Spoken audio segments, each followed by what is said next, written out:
Bismillahirrahmanirrahim. Assalamualaikum warahmatullahi ta'ala wabarakatuh.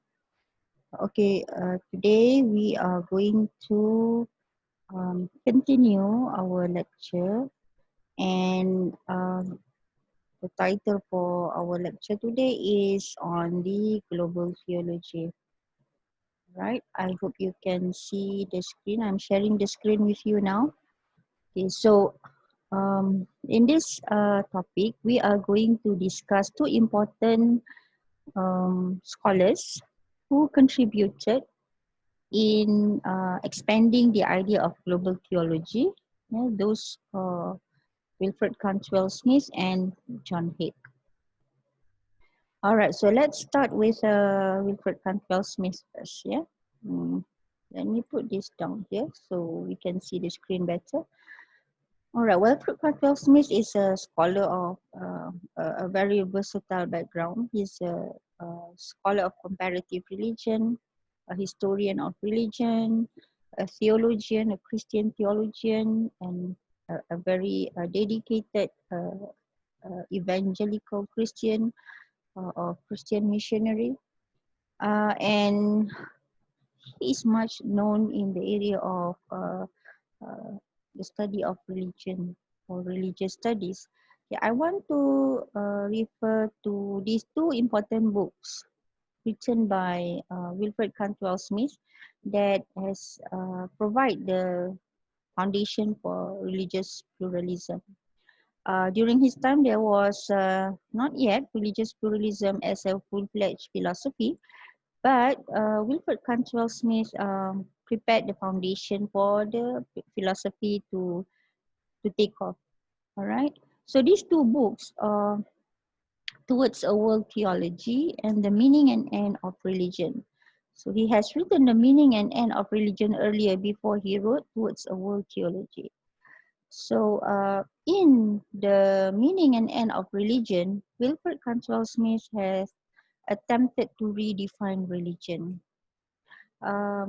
He was basically not comfortable or disagree. He was disagree with the way religion is introduced and defined in the Western discourse.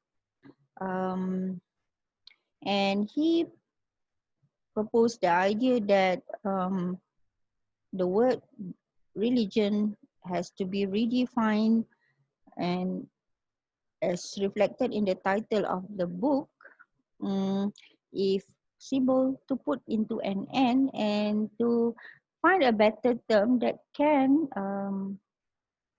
shape human understanding, an objective understanding of the word religion. And one of the reasons why he thought the word religion is problematic, the way he argued it in this book, is because he found that the word religion has made men more exclusive than before. Whereas Wilfred Cantwell Smith thought that it would be better to, promote, to propagate universal friendship among people of different religions. This is understandable because being a scholar of religion, Wilfred Cantwell Smith was very much exposed with religions or with the word religions. So he had different ideas of understanding religions in comparison to the traditional and conventional way of understanding religions, especially among Christianity, among the Christians.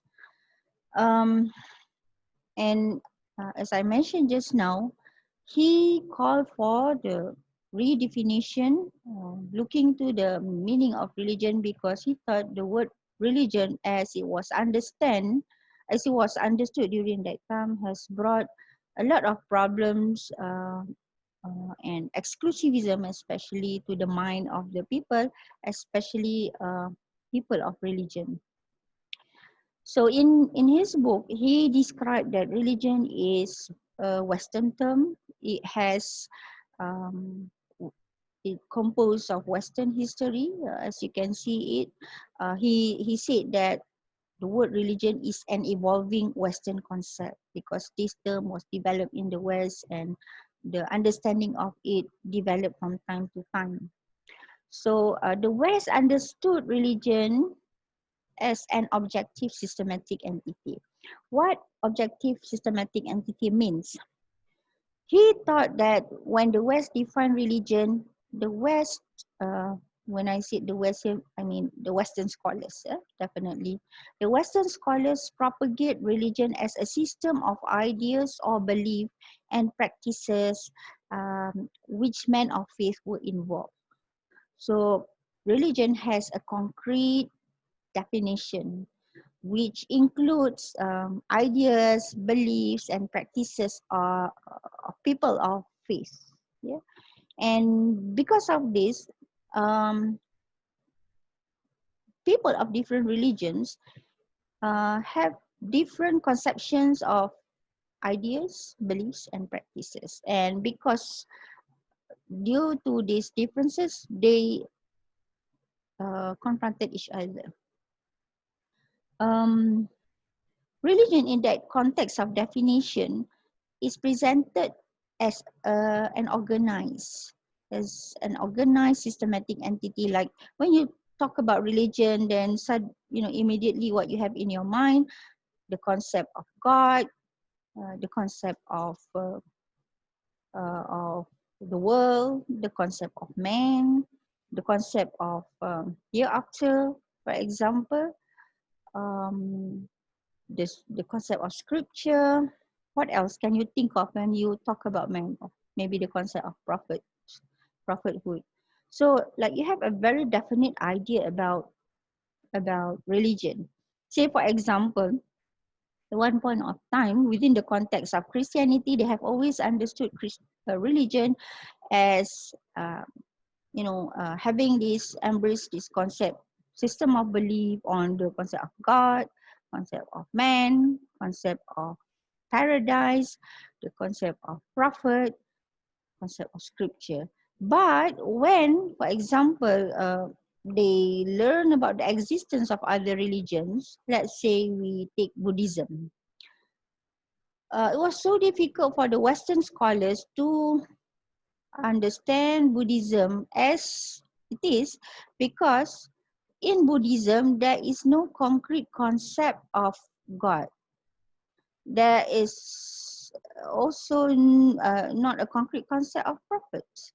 What's more, when you talk about hereafter, you talk about doomsday, for example, because in Buddhism they do not talk about hereafter, they talk about reincarnation. Reincarnation in the context of karma samsara, not reincarnation in the context of Jesus Christ. So like, yeah, this is very good example. If you look at the concept of incarnation in Christianity and reincarnation in Buddhism, those are two different understanding altogether. And especially when they look at Buddhism as not having many of the concepts prevalent in Christianity, they thought that Buddhism may not fulfill the criteria of a religion. That's why you see some of the works on Eastern religions, for example, Hinduism, Buddhism, as well as Chinese religion and Shintoism, you find that the title call this religion as spirituality, not spiritual belief, not religion as such. So, for example, they put the term Eastern religion, Eastern spirituality to the religion that I have mentioned just now. Okay. Now, what Smith was not happy about is mainly because such conception of religion with its very definite and objective concrete outlook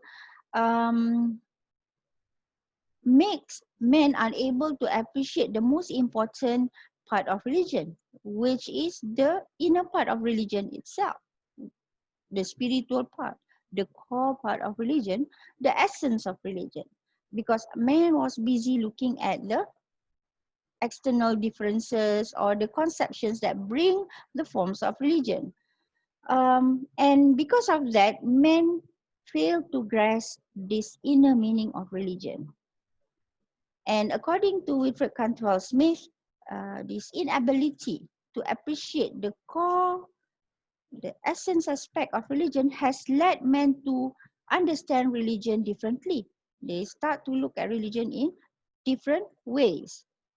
So what I'm trying to say here, because of the um, strong emphasis on the concrete forms of religion, man falls into understanding that all religions are different because they have different forms altogether. So you ended up with, Christianity, Buddhism, Hinduism, and so on. And you fail to grasp what is the core of all these different religions. Now, Wilfred Cantwell Smith wanted or believed that we should also look into the core meaning or the essence of religion, which according to him will bring men to the common essence of religion instead of being busy or diverted to the concrete aspect of religion. As a matter of fact, in his opinion, the core of religion is also very subtle to the religion in comparison to the forms of religion. And because of this emphasis on the forms of religion, Wilfred Cantwell Smith persuaded scholars of religion to review and to replace the word religion with a better term. Because, he said, the more you use it, the more exclusive you become. The more you will be able to find differences. The more you stress on the differences of religion, and the more you fail to grasp the inner aspect of religion. So what did he do? In The Meaning and End of Religion, he proposed two terms that, in his opinion, can replace the word religion. So he offered the word faith and cumulative traditions. What is, let me start with cumulative tradition, because I guess the word faith is more common and familiar to all of you. So what is cumulative tradition? Cumulative tradition, just like your CGPA, cumulative grade point average, right? So cumulative means something that is accumulated through times. So cumulative traditions mean the practices that you have from the earlier generation to the current generation to the next generation. So according to Wilfred Cantwell Smith, religion is partially the practices of tradition of the past handed over to the current generation, handed over to the future generation. So religion is partially a tradition accumulated over time. And he believes that this part of religion is actually the outcome of human interactions and human culture. If you're familiar with the word human institution, this is what Wilfred Cantwell Smith is referring to.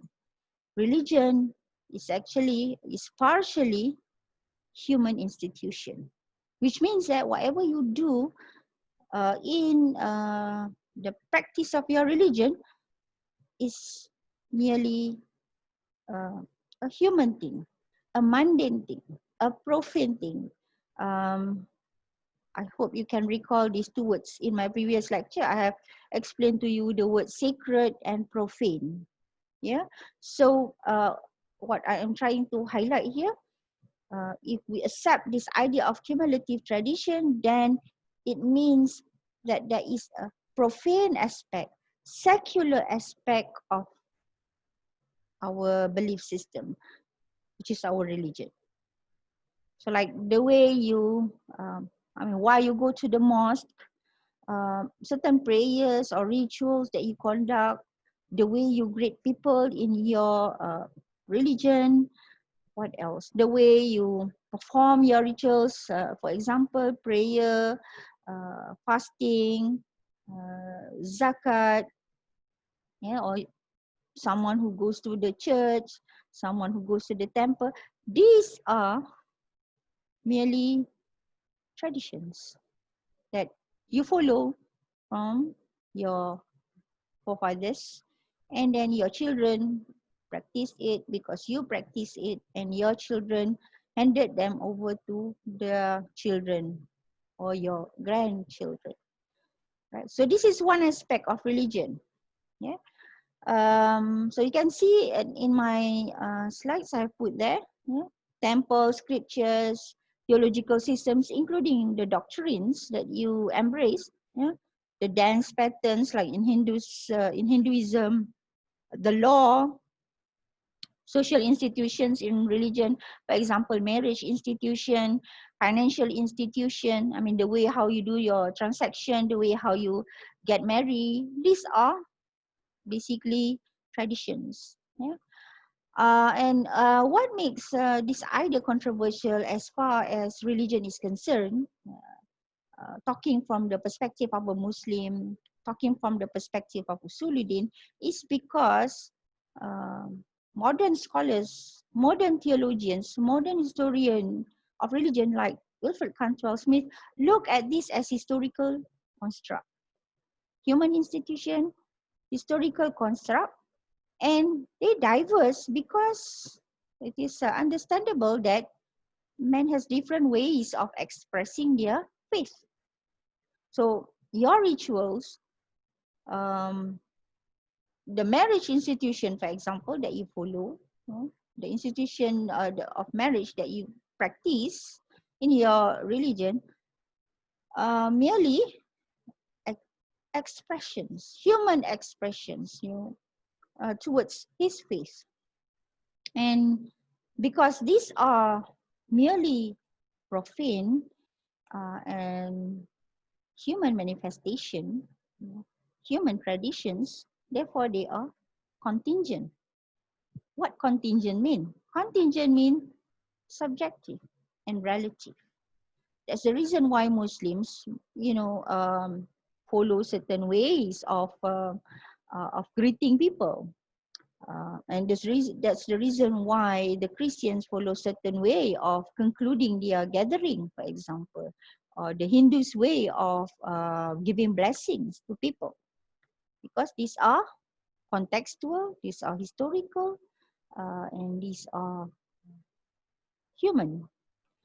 So you can see the slides here.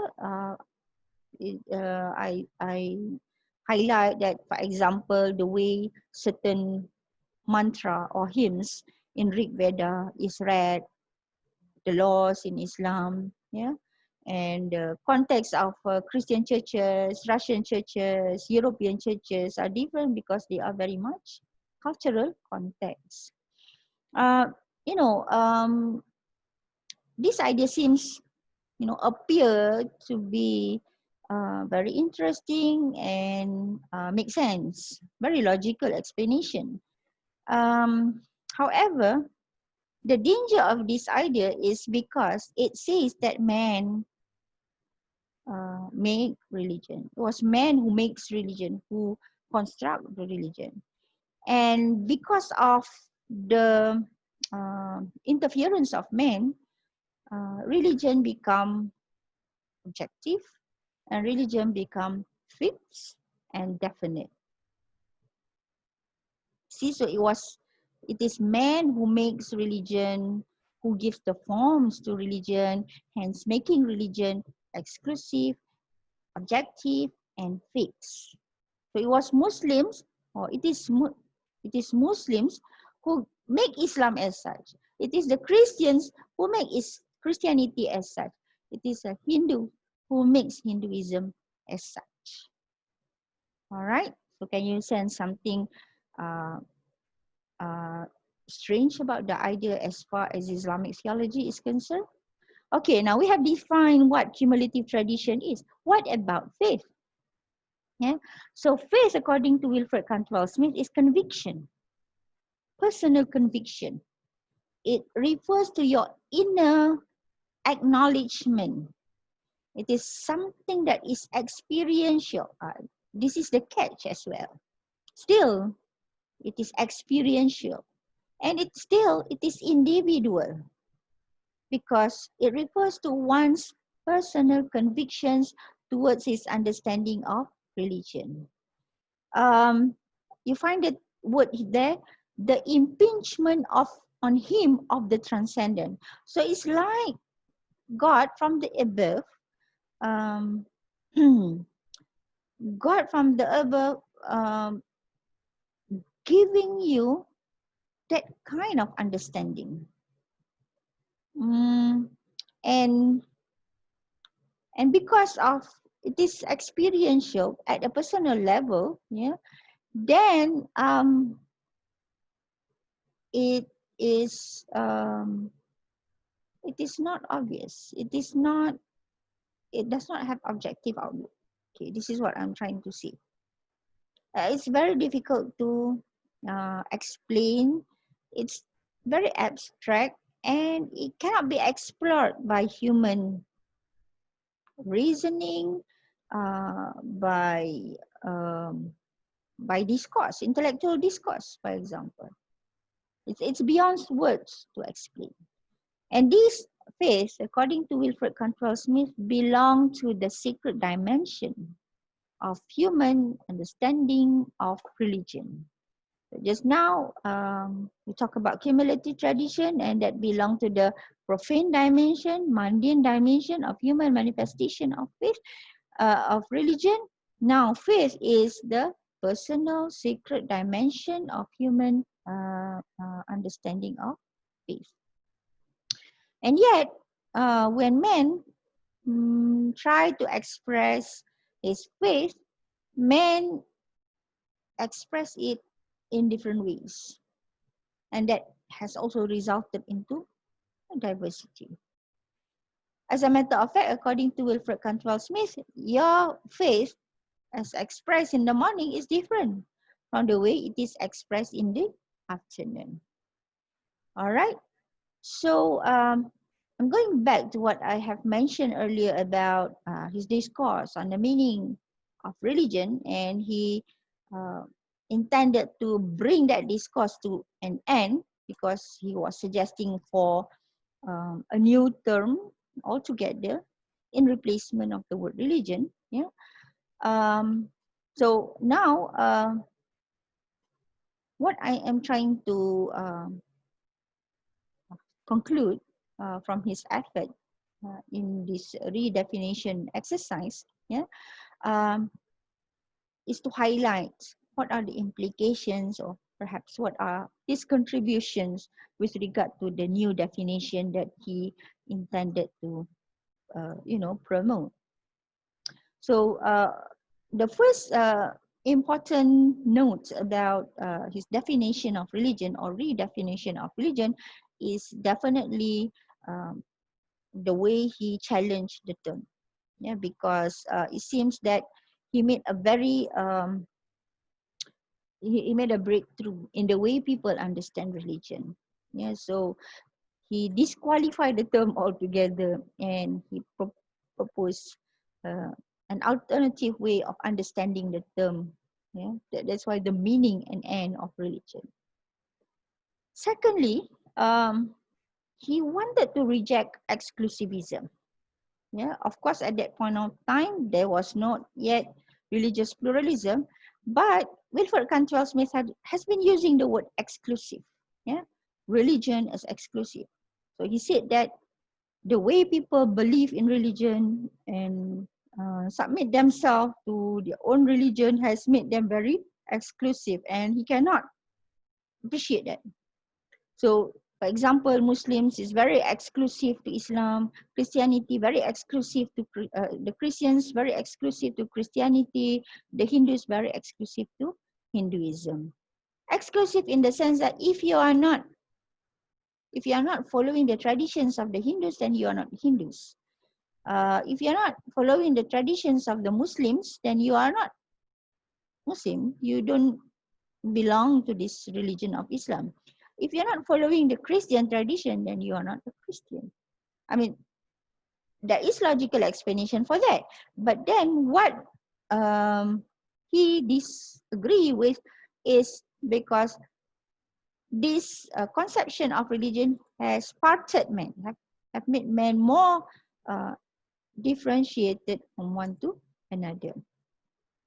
And thirdly, as I mentioned earlier, even though there was not yet a concept of pluralism, but Wilfred Cantwell Smith has attempted to redefine the word religion in order to promote the idea of accepting, acknowledging plurality, diversity, and multiplicity in religions.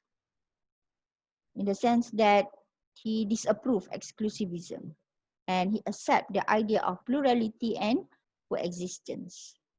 Whereas this is quite difficult before him, but during his time, he tried to promote the idea of coexistence despite the differences between and among religions. And he said the contributing factor of the diversity was actually cumulative traditions. And the other book that he wrote was Towards a World Theology. Okay. So Towards a World Theology was written later, a long time after he wrote Towards the Meaning and End of Religion. If I'm not mistaken, he wrote this work in 1991. So why the word world theology? Because he disagreed with the way followers of religion or scholars of religion study the world religion. Say, for example, the Christian theologians who studied other religions and subscribing to exclusive position will condemn religions other than Christianity. This is how he, explained it. Muslims, for example, who studied religions other than Islam will disqualify other religions except for his own religion. So on and so forth. So according to him, scholars of religions tend to fall into exclusivism. And he disagreed with this because in his opinion, only the Christians can well understood Christianity, only Muslims can well understood Islam, so on and so forth.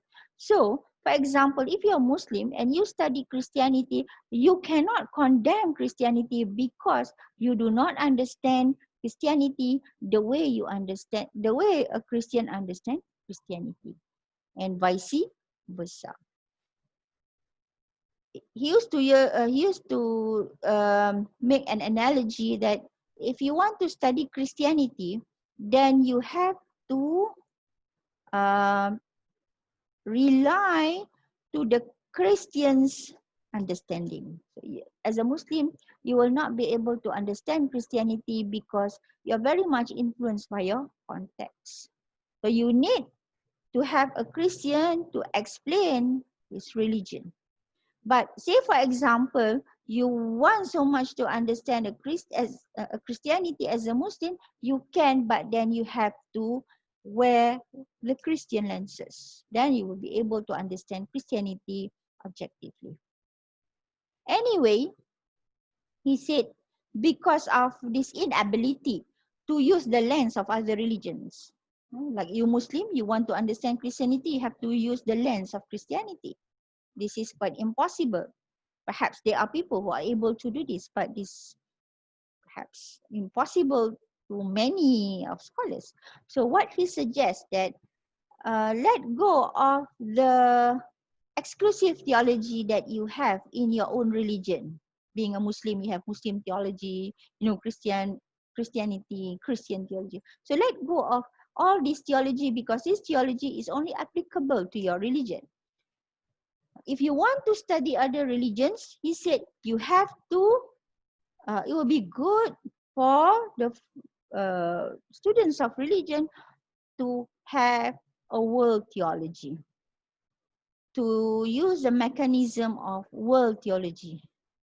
So he tried to develop a world theology that makes it possible for a Muslim to understand religions other than his own. And this world theology, according to him, is a universal concept of theology that can appreciate diversity or different religions and different experience in different religions. And this uh, world theology is the mechanism for you to be able to provide objective understanding, interpretation of religions other than your own religion. But Wilfred Cantwell Smith in 1991 stopped at that point. He used the word world theology. If you notice, this word world theology is less popular in comparison to religious pluralism, because religious pluralism as a philosophy has been introduced by John Hick, at least in the Rainbow of His Problems of Religious earlier than 1991. His work on religious pluralism was published first in 1967. So he talked about religious pluralism around 1971 onwards, especially when he wrote The Rainbow of Faith, the Abrahamic Religion, and many others books that he wrote, especially the problems of religious pluralism. Yeah, uh, but John Hicks was much more capturing the global attention in comparison to the idea of world theology promoted by Wilfred Cantwell Smith. So I guess that's about it with regard to Wilfred Cantwell Smith in the context of global theology. Yeah. I will explain in my another lecture uh, why we take Wilfred Cantwell Smith and John Hick under this title of global theology. So I think that's about it for Wilfred Cantwell Smith. We'll see again in my next lecture on John Hick and religious pluralism. Thank you very much. Assalamualaikum warahmatullahi wabarakatuh.